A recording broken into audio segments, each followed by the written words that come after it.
नमस्कार। आज मैं आपको लाइफस्टाइल का एक ऐसा चेंज बताऊंगा जिसको अगर आपने अपने डेली रूटीन में इनकॉर्पोरेट किया तो आपका जो एवरेज ब्लड ग्लूकोज लेवल है वो कम हो जाएगा। एवरेज ब्लड शुगर जिसको HbA1c कहते हैं वो कम हो जाएगा। ये एक दिन में नहीं होगा, लेकिन इसको रेगुलर बेसिस पे करने पे HbA1c कम हो जाता है। तो नो बकवास, सीधी बात, मैं सीधा पॉइंट पे आता हूँ कि करना क्या है। आप ब्रेकफास्ट करते हैं, लंच करते हैं या डिनर करते हैं, खाने के इमीडिएटली बाद आपको 500 से 2000 स्टेप्स इतना चलना चाहिए, ब्रिस्क वॉक करना चाहिए। कितने स्पीड पे? 6.4 kilometre per hour to 8 kilometre per hour को हम ब्रिस्क वॉक कहेंगे। तो बहुत धीरे नहीं चलना है और बहुत तेज़ भी नहीं चलना है।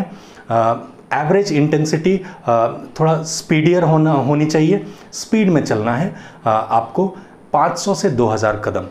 इससे इंसुलिन सेंसिटिविटी बढ़ती है, यानी कि इंसुलिन रेजिस्टेंस का उल्टा इंसुलिन सेंसिटिविटी वो बढ़ती है और ग्लूकोज अपटेक में आपके सेल्स को मदद मिलती है और इससे ब्लड ग्लूकोज लेवल नॉर्मलाइज होता है।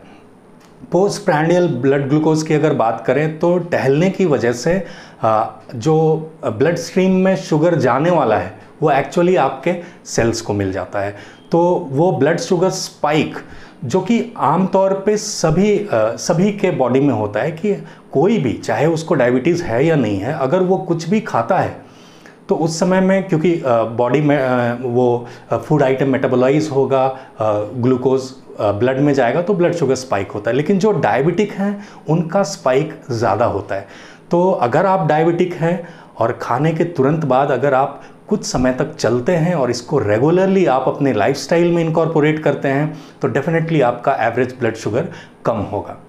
इसको लेमन टर्म्स में ऐसा समझ लीजिए कि जो अगर आप खाना खाएंगे और पड़े रहेंगे या फिर बैठे रहेंगे तो उसकी तुलना में अगर आप वॉक करते हैं तो जो ब्लड शुगर आपके ब्लड में जाने वाला है वो एक्चुअली यूज़ अप हो जाता है, एनर्जी में कन्वर्ट हो जाता है, आपकी बॉडी को उससे एनर्जी मिल जाती है और ब्लड ग्लूकोज को नहीं बढ़ाता है।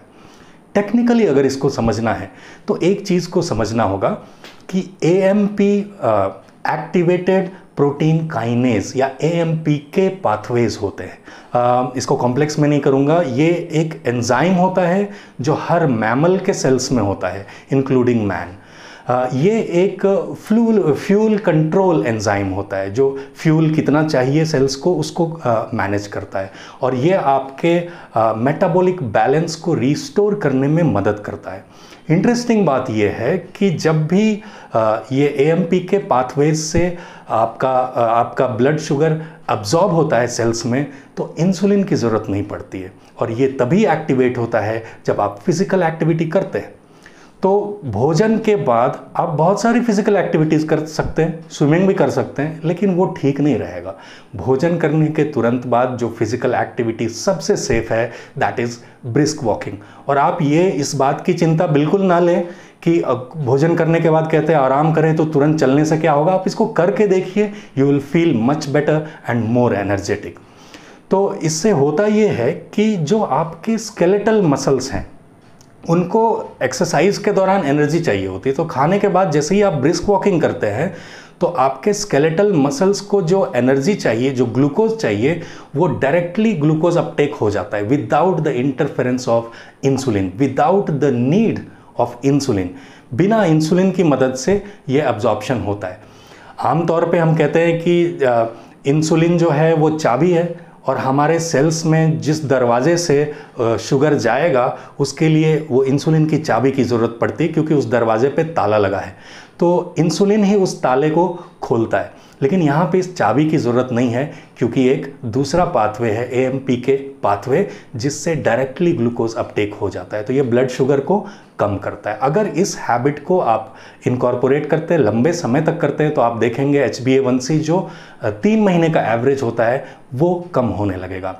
इसके और भी बहुत सारे बेनिफिट्स हैं। इन जनरल अगर मैं बोलूं तो physical activity by diabetic patients, वो अगर फिज़िकल एक्टिविटी करते हैं तो उससे वेट मैनेजमेंट में काफ़ी मदद मिलती है, क्योंकि डायबिटीज़ है और ओवरवेट है तो वो ज़्यादा खतरनाक होता है, क्योंकि अगर आप ओवरवेट होने का मतलब ही होता है इंसुलिन रेजिस्टेंस। इंसुलिन रेजिस्टेंस मतलब अगर आपका एलडीएल बैड कोलेस्ट्रॉल अगर बढ़ा हुआ है तो आपको इंसुलिन रेजिस्टेंस है। आपका एचडीएल गुड कोलेस्ट्रॉल अगर कम है तो आपको इंसुलिन रेजिस्टेंस है।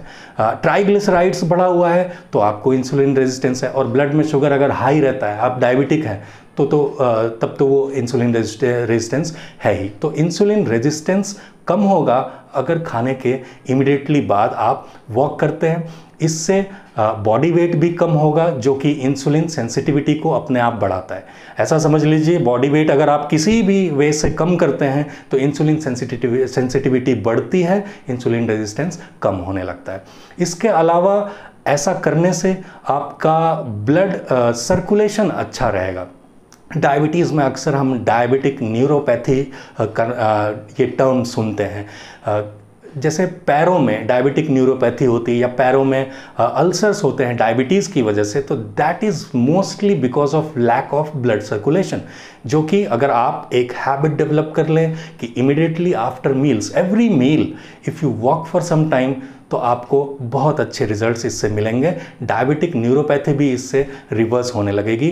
फुट अल्सर्स जो होते हैं डायबिटीज़ की वजह से, वो भी रिवर्स होने लगेंगे। और ऐसे भोजन के इमीडिएटली बाद फिजिकल एक्टिविटी करने से स्ट्रेस लेवल भी कम होता है, बिकॉज हार्मोन्स चेंज हो जाएंगे। जो स्ट्रेस के टाइम पे कॉर्टिसोल या एड्रेनलिन इंटरफेयर करता है in contributing towards higher blood glucose levels. मैंने कई वीडियोस में बताया कि stress is a major cause of high blood sugar, तो स्ट्रेस का लेवल भी अपने आप कम होगा। देखिए, अगर आपको आदत नहीं है भोजन के बाद तुरंत वॉक करने की, और अगर आप ये आदत डाल लें तो आप ये नोटिस करेंगे कि बिना कुछ और किए आप ज़्यादा खुश रहने लगे हैं, आपका स्ट्रेस लेवल कम हो गया है। तो इन्हीं कारणों की वजह से I will highly recommend all the diabetic and pre diabetic patients कि आप भोजन के तुरंत बाद 500 से 2000 कदम हर बार जब भी आप भोजन करते हैं आप ज़रूर चलें। तो उम्मीद है आज की बात आपको समझ में आई और आप इस लाइफस्टाइल को अपने डेली रूटीन में इनकॉर्पोरेट करेंगे। कोई सवाल हो तो कमेंट्स में लिख के ज़रूर पूछिएगा। तो फिर मिलेंगे, तब तक के लिए स्टे हेल्दी, एन्जॉय लाइफ। नमस्कार।